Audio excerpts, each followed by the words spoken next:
Ezo cutaways zagadde mwendi zasonyiwe ssebo.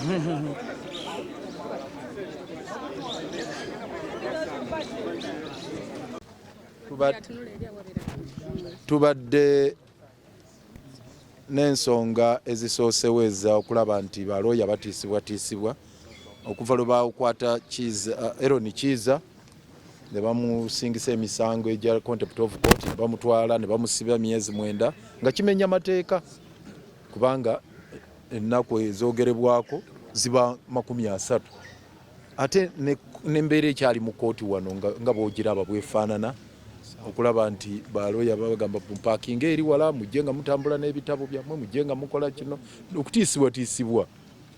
Omulabye chairman wa kooti yennyini atuuse n'okugamba nti gwe Lukwago oli omu ku abo abagenda batiisatiisa kooti eno era tujja bakangavvula.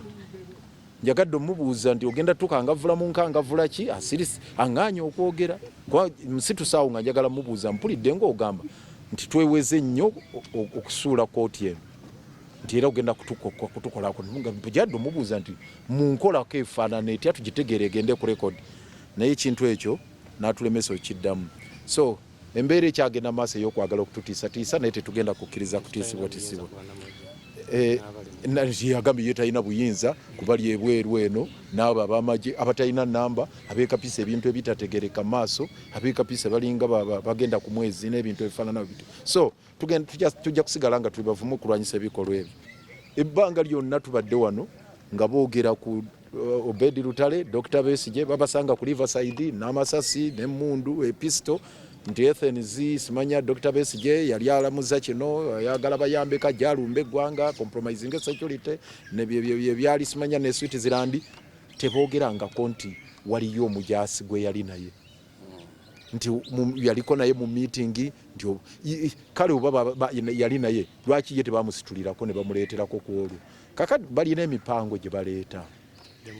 Waliwo ekkobaana ery'amaanyi eriryawo era eggwanga lirijja okutegeera mu maaso awo ng'ebintu bijja byerambulula bulungi. Obuyinza bwa kooti eno okuwozesa emisango gye bagamba nti gyajjizibwa bweru wa Uganda ekyo kwegamba n'atali puliida akiraba nti kooti eya Uganda wano eya General Court Martial ebeera etya n'obuyinza obugamba nti gwe twakusanga n'ekissi oba pisto n'amasasi ku Riverside e Kenya kye bayita monopole ya UPDF nti pisto esangiddwa ne Dr. Besigye nga bwe bagamba e Kenya munayo monopole ya UPDF kwegamba ekyo n'atali looyo okiraba kwega ne bagamba nti kyekyo kyekibawo obuyinza okumuwozesa.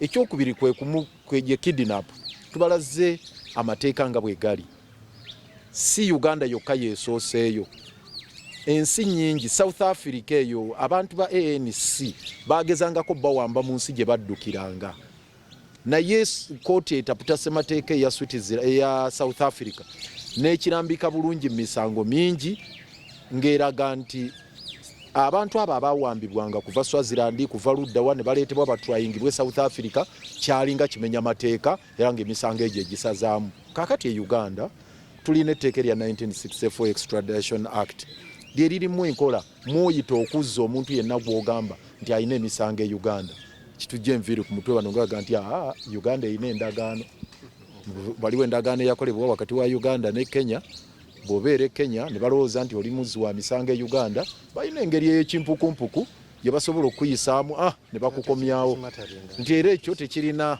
tubabuuziza endagaano eyo yakolebwa mu tteeka kinga Matama Ntengo nsonyi okozesa ekigambo ekinene ye endagaano eyo eriwa nga bonna tewali anyega.